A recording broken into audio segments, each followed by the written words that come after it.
मैत्रिणींनो, इथे मी अत्यंत खराब झालेली म्हणजे फाटलेली, खराब इन द सेन्स जुनी झालेली अशी घाणेरडी नाहीये, फक्त जुनी झाली आहे आणि इथे इथे फाटलेली आहे ही गोधडी. तर या गोधडीपासून आता मी एक छान काहीतरी उपयोगी वस्तू बनवणार आहे.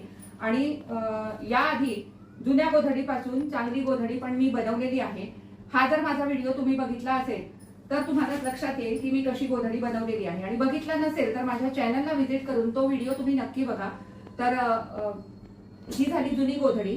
त्यानंतर ही एक माझ्याकडे बेडशीट होती. ही काही जुनी वगैरे नव्हती, फक्त सिंथेटिक आहे आणि सिंथेटिक शक्यतो बेडशीट वगैरे मी वापरत नाही. त्यामुळे ही मला कुणीतरी गिफ्ट केलेली होती आणि माझ्या घरातल्याच माणसांनी गिफ्ट केली होती, म्हणून मी त्याचा काहीतरी चांगला वापर करायचा म्हणून ही बेडशीट घेतलेली आहे. आणि या बेडशीट पासून मी अजून एक प्रोजेक्ट करणार होते, आधी ठरवलेलं होतं. त्यामुळे मी इथे काही त्याचे तुकडे त्या दृष्टीने काढलेले होते, पण त्याचा काही वापर मी त्यावेळेला केला नाही. भरपूर मोठी डबल बेडशीट आहे, त्याच्यापासून मी हे काही तुकडे वेगळ्या प्रोजेक्टसाठी काढले होते, पण माझ्याकडनं काही त्याचा वापर झाला नाही. मग आता म्हटलं त्याचा आपण काहीतरी चांगला वापर करू, म्हणून ती बेडशीट मी घेतलेली आहे. आणि गोधडी कमी पडली तर बाजूनी लावायला म्हणून हे साडीचे आधीच्या गोधडीतले राहिलेले साडीच्या अशा पट्ट्या होत्या, त्या पण मी घेतलेल्या आहेत. या लागल्या तर आपण वापरणार आहोत. शिवाय हे बघा, हे तीनही साडीचे तुकडे आहेत. शिवाय या मी तांदळाच्या गोण्या असतात ना, प्लॅस्टिकच्या, तांदळाच्या किंवा गव्हाच्या, तर त्या गोण्या घेतलेल्या आहेत. या सगळ्यापासून आपण एक छान वस्तू बनवणार आहोत. आणि गोठ लावायला म्हणून हे अस्तरच्या तुकड्यांच्या पट्ट्या मी कापून घेतलेल्या आहेत. काही 4 इंचाच्या आहेत, काही 5 इंचाच्या आहेत. याच रंगाच्या नाही, अजून एका रंगाच्या पण मी या पट्ट्या काढलेल्या आहेत. हे बघा, तर अशा काही पट्ट्या घेतलेल्या आहेत. हे गोठासाठी घेतलेले आहेत. आता आपल्या घरातच आपण ही वस्तू वापरणार आहोत, तर एकाच रंगाच्या नाही मिळाल्या मला. माझ्याकडे जे अस्तरचे तुकडे असतात टेलरकडनं आणलेले, त्या तुकड्यातनं वेगवेगळ्या रंगाच्या ह्या पट्ट्या मी काढलेल्या आहेत. तर या सगळ्यापासून आपण आता एक छान वस्तू बनवणार आहोत. चला तर आता जास्त वेळ न दवडता आपण व्हिडिओला सुरुवात करू.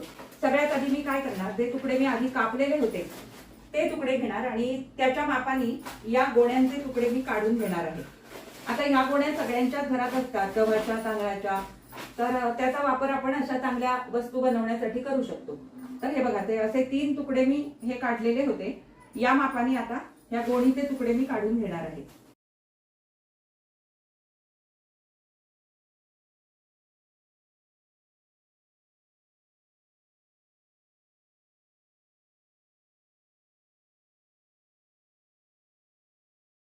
चार तुकडे झाले. आता आपल्याला अजून एक लांबट तुकडा आहे कापलेला, तर त्या मापाचा पण आपल्याला या गोणीपासून तुकडा काढायचा आहे. हे बघा, हे अर्धच पुरतंय. याला मला अजून एक गोणी जोडायला लागेल, ती मी नंतर जोडून घेते. आणि आता काय करायचं, ते जे मी कपड्याचे तुकडे या गोण्यांवर ठेवलेले आहेत, ते गोणीचे तुकडे आणि ते कपड्याचे तुकडे एकमेकांना जोडून घ्यायचे. तर ते करण्यासाठी आता आपण आधी मशीनवर जाऊ आणि हे सगळे तुकडे मी तयार करून घेते. मग पुढे आपण काय करणार आहोत ते मी तुम्हाला नंतर सांगते. आता याला मी अशा टाचण्या लावून घेतल्या. आता हे एकमेकांना जोडून घ्यायचं. इथे मी 18 नंबरची सुई वापरलेली आहे.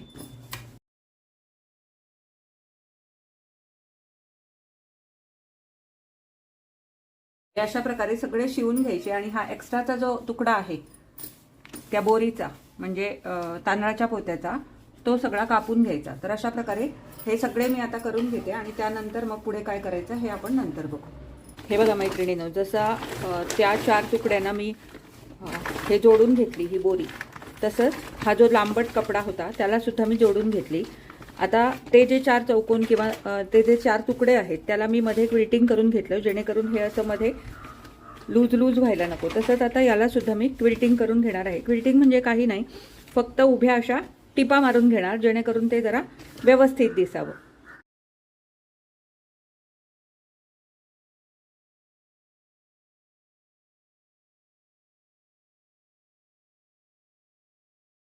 हे बघा, आता हे थोडंसं व्यवस्थित झालं आणि ते 4 तुकडे पण मी असेच करून घेतलेले आहेत. आता पुढे आपण ते जे 4 तुकडे आहेत त्यांना लावण्यासाठी आपण बेल्ट बनवणार आहोत आणि 2 अशा पट्ट्या बनवणार आहोत, ज्याला आपण वेल्क्रो लावून घेणार आहोत. तर ते आता आधी आपण करून घेऊ आणि त्यानंतर मग पुढे हे कसं जोडायचं हे आपण नंतर बघू.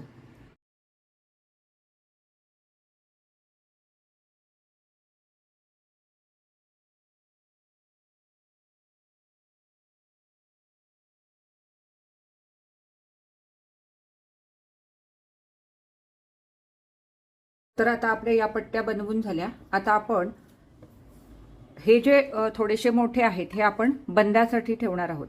पकडायला ते बंद असतात त्याच्यासाठी. हे बघा, या 2 पट्ट्यांना मी वेलक्रो लावून घेतला. आता काय करायचं, यातला कुठलाही एक तुकडा घ्यायचा आणि त्याला आपण हे आधी मोजून घेणार आहोत, हे किती आहे, आणि त्यानुसार मग आपल्याला हे वेलक्रो लावून घ्यायचे. तर हे आपलं जवळजवळ 21 इंच आहे. 21चा मध्य येतो 10.5. मध्याच्या दोन्ही बाजूला 1.5 इंचावर खुणा करून घ्यायच्या बंद लावण्यासाठी, आणि साईडनी 5-5 इंच अंतर सोडून आपल्याला वेलक्रो लावून घ्यायचे. आणि वेलक्रो काय करायचे, वेलक्रो त्या कपड्याला फेसिंग ठेवायचे, म्हणजे आपल्याला त्याच्यावरनं गोठ लावणं नंतर सोपं होऊन जाईल.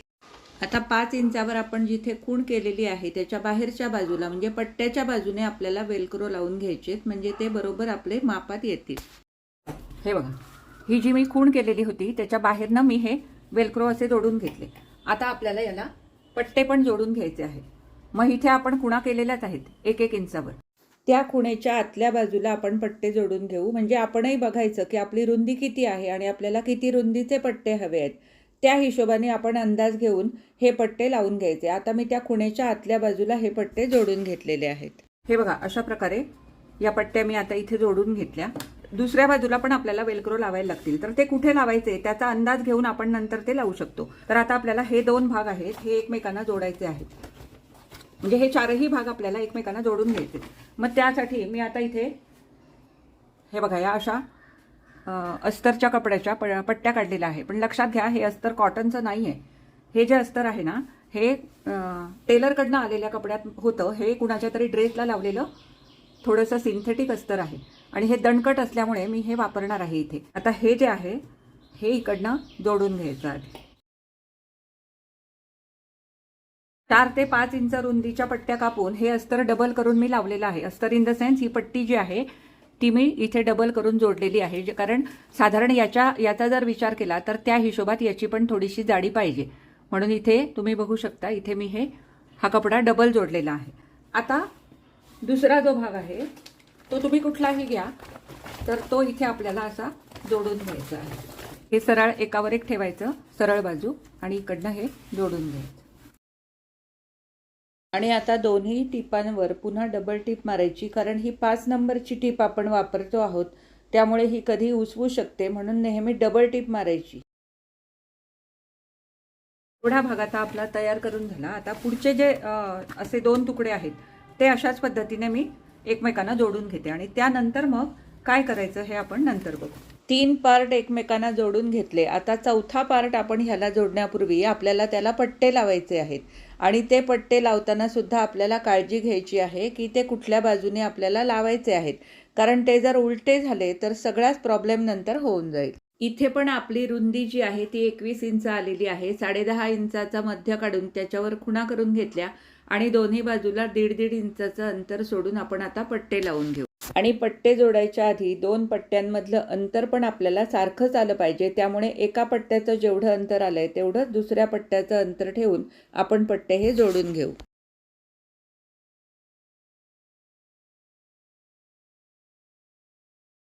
आता हा जो भाग आहे तो आपल्याला याला जोडायचा आहे, पण त्याआधी इथे आपल्याला मध्ये जॉईंट लावायला लागेल. ही पट्टी इथे मध्ये लावायला लागेल. ही पट्टी इथे जोडून घ्यायची आणि मग तो भाग याला जोडायचा. ही पट्टी जोडताना माझ्या असं लक्षात आलं की सगळ्याच पट्ट्यांवर आपण दापटीप मारून घेतली तर छान फिनिशिंग येईल, म्हणून सगळ्या मधल्या पट्ट्यांवर दापटीप मारून घेतली. आणि आता हा शेवटचा भाग आपण याला जोडणार आहोत. फक्त जोडताना हे पट्टे आतमध्ये ठेवायचे आणि हा जोडून घ्यायचा, नाहीतर काय होईल, पट्टे अडकले तर पुन्हा प्रॉब्लेम होऊ शकतो.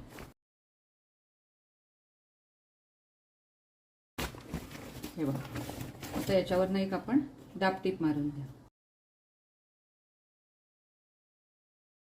अशा प्रकारे आपली ही एक बाजू तयार झाली. दुसरी पण आपण तयार करून घेतलेली आहे. तो लांबट तुकडा आहे त्याची. आता हे दोन्ही भाग एकमेकांना जोडायचे आहेत, परंतु तत्पूर्वी हे जे कुठे कमी जास्त असेल ते आपल्याला दोन्ही बाजूनी कापून टाकायचं आहे. ते झाल्यानंतर हा भाग त्याला जोडायचा, आणि दोन्ही भाग सारखे झाले पाहिजेत, म्हणजे रुंदीमध्ये दोन्ही भाग सारखे व्हायला पाहिजेत. मग हा जर आपण बाजूने असा कट केला तर तेवढाच तो सुद्धा आपल्याला कट करावा लागेल. तर आता ते आपण आधी करून घेऊ. आता मी जवळजवळ 8 इंच रुंदीची ही पट्टी घेतलेली आहे, मोजलेली नाही पण अंदाजे 8 इंच रुंदीची आहे. आणि आता ही 4 फोल्ड करून मी आधी एका ह्या बाजूला लावून घेणार आणि मग दुसऱ्या बाजूला लावून घेणार आणि दोन्हीवरही मी दोन्ही बाजूनी दाबटीप मारून घेणार आहे. तर ही अशी 4 फोल्ड करणार. हे 4 फोल्ड करण्याचं कारण पण सांगते.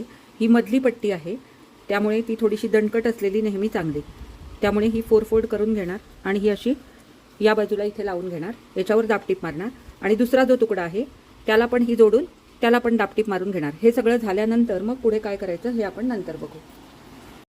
हे बघा मैत्रिणींनो, आता हे दोन्ही भाग मी जोडून घेतले आणि ही जी गोधडी होती या गोधडीला पण याच बेडशीटचं मी फिल्टिंग करून घेतलेलं आहे. म्हणजे ही गोधडी याला थोडक्यात जोडून घेतलेली आहे आणि उभ्या टिपा मारून घेतलेल्या आहेत. आता ही गोधडी आपल्याला याच्या खाली जोडायची आणि बाजूनी गोठ मारायचा आहे. हे बघा इथे तुम्ही बघू शकता. हे बघा आता ही याच्या खाली खाली ठेवायची आणि याला गोठ मारायचा. ही एवढी गोधडी याला जोडल्यानंतर सुद्धा माझ्याकडे गोधडीचा हा एवढा तुकडा शिल्लक राहिलेला आहे. याच्यापासून मी एक आरामात पायपुसणं सुद्धा बनवू शकते. हे बघा ऍक्च्युअली ते कापावं लागल्यामुळे थोडासा साईज कमी झाला, पण माझ्या उंचीला पुरेल एवढा आहे. आता माझी उंची 5'3" आहे, तर माझ्या उंचीला पुरेल एवढी ही लांबी झालेली आहे. मी आरामात ह्या एवढ्या ह्याच्यावर मी मावते, तर तेवढी त्याची उंची झालेली आहे. थोडंसं कुणीतरी जर मोठं म्हणजे जास्त उंचीचं असेल तर ती कमी पडेल, परंतु अडीअडचणीला उपयोगी पडू शकते. जर आपल्याकडे पाहुणे वगैरे आले तर अडीअडचणीला उपयोगी पडेल अशा पद्धतीने आता ही फोल्डेबल चटई मी तयार करणार आहे. म्हणजे अजून पूर्ण झालेली नाही, पूर्ण झाल्यानंतर याचा फायनल लुक मी तुम्हाला दाखवणारच आहे. तर आता हे बघा हे याच्या खाली असं जोडून घे, याला चारही बाजूनी गोठ लावून घ्यायचा. आता याला दुसरा वेलक्रो कुठे लावायचा हे आता आपल्याला ठरवायचं आहे. तर आता हे मी तुम्हाला फोल्ड करून दाखवते, कारण गोठ मारायच्या आधी आणि ही गोधडी याला जोडायच्या आधी याला वेलक्रो लावणं गरजेचं आहे. तर हे व्यवस्थित असं ठेवायचं. हे आपण फोल्ड करून बघायचं. आता ह्याचा फोल्ड कसा करायचा हे बरोबर असं ठेवायचं. म्हणजे हे जोडल्यानंतर तर सांगते मी, परंतु आता वेलक्रो कुठे लावायचं हे आपल्याला समजायला हवं ना, त्यामुळे हे असं ठेवायचं. हे याच्यावर घालायचं असं आणि इकडनं फोल्ड करून घे, हे इकडनं फोल्ड करून घे आणि हे तुम्ही असंच जर ठेवणार असाल तर इथे त्याला असा वेलक्रो लावला तरी चालेल, परंतु माझ्या दृष्टीने ह्याला अजून एक फोल्ड घातला तरी चालू शकतो. हे बघा हे असं फोल्ड करायचं आणि इथे याला वेलक्रो लावून टाकायचा. म्हणजे काय, समजा आपल्याला कुठे प्रवासात वगैरे न्यायची असेल तर आपण ती आरामात नेऊ शकतो. त्यामुळे हे वेलक्रोचं मार्किंग करण्यासाठी म्हणून मी आता हा फोल्ड घातलेला आहे. तर इथे मी त्याचं मार्किंग करून घेणार आणि इथे त्याला आधी वेलक्रो लावून घेणार आणि वेलक्रो लावल्यानंतर मग याला मी गोठ लावणार आहे. कारण सगळं तयार झाल्यानंतर जर याला वेलक्रो लावला तर तो मागणं त्याची ती शिवण दिसेल, म्हणून हा वेलक्रो आधीच लावून घ्यायचा. समजा असं ठेवायचं असेल तर असं इथे पण लावला तरी सुद्धा चालते, परंतु मला हा थोडा छोटा करायचा आहे, त्यामुळे मी त्याला हे असं फोल्ड करून इथे त्याला वेलक्रो लावून घेणार आहे. इथे आता मी आधी मार्क करून घेते. हे बघा इथे, आणि त्यानंतर मग हे एकमेकांना जोडून याला गोठ लावू. हे बघा मैत्रिणींनो, तुम्हाला सांगितल्यासारखं इथे आता मी मला हवा तसा फोल्ड करून इथे मी आधी वेलक्रो लावून घेतलाय. आता आपण याला तो जो दुसरा भाग आहे तो जोडून याला आपण गोठ लावून घेऊ आणि मग याचा फायनल लुक मी तुम्हाला दाखवते. तर आता याला गोठ लावण्यासाठी मी या रंगाच्या पट्ट्या साधारण 5-5 इंचाच्या काढून घेतलेल्या आहेत. आता याला जर गोठ लावायचा असेल तर आपली जी प्लेन बाजू आहे, म्हणजे जिथे आपण पट्टे बिट्टे लावलेले नाही आहेत ती बाजू वर ठेवायची आणि यातली एक पट्टी घेऊन याला खालनं जोडत जायचं आणि जोडल्यानंतर मग ती उलटी करायची. अशा प्रकारे याला मी गोठ लावणार आहे. पण ह्या पट्ट्या आधी लांबीला कमी असल्यामुळे ह्या एकमेकांना मला आधी जोडून घ्यायला लागतील आणि त्यानंतर मग पुढची प्रोसिजर मला करायला लागेल. तर ह्या जोडून घेते आणि मग मी ह्याला गोठ लावते. हे बघा अशा प्रकारे आता ही पट्टी मी खाली ठेवलेली आहे आणि आता मी ही जोडून घेणार आणि मग ही उलटी करून याचं बाइंडिंग करणार.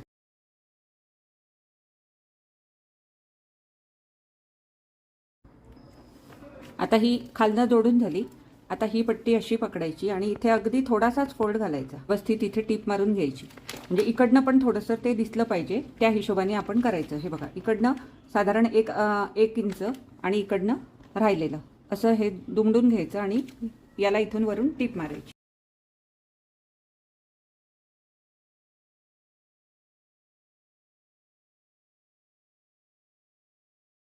अशाच प्रकारे मी चारही बाजूनी गोठ मारून घेते आणि मग याचा फायनल लुक मी तुम्हाला दाखवते. आता इकडनं पण तुम्ही बघू शकता. हे बघा इकडनं पण हे सगळं व्यवस्थित आणि एकाच याच्यामध्ये फिनिशिंग सकट आलेलं आहे. तर हे जसं झालंय तसंच चारी बाजूनी झाल्यानंतर याचा फायनल लुक मी तुम्हाला शेवटी दाखवते.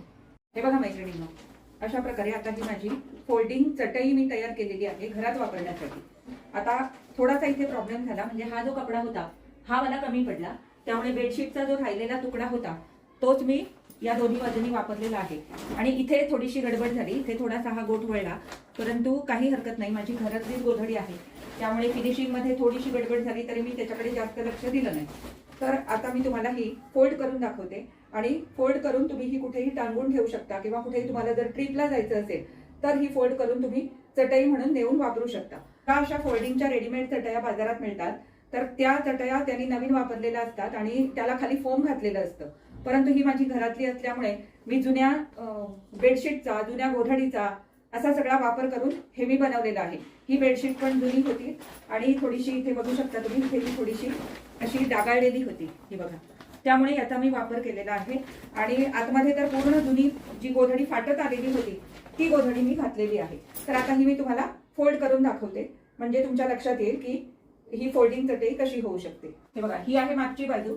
आता ही अशी फोल्ड करायची इकडनं, जशी मी तुम्हाला हे गोठ लावायच्या आधी दाखवली होती, वेल्क्रो लावायच्या आधी, त्याचप्रमाणे ही अशी फोल्ड करायची.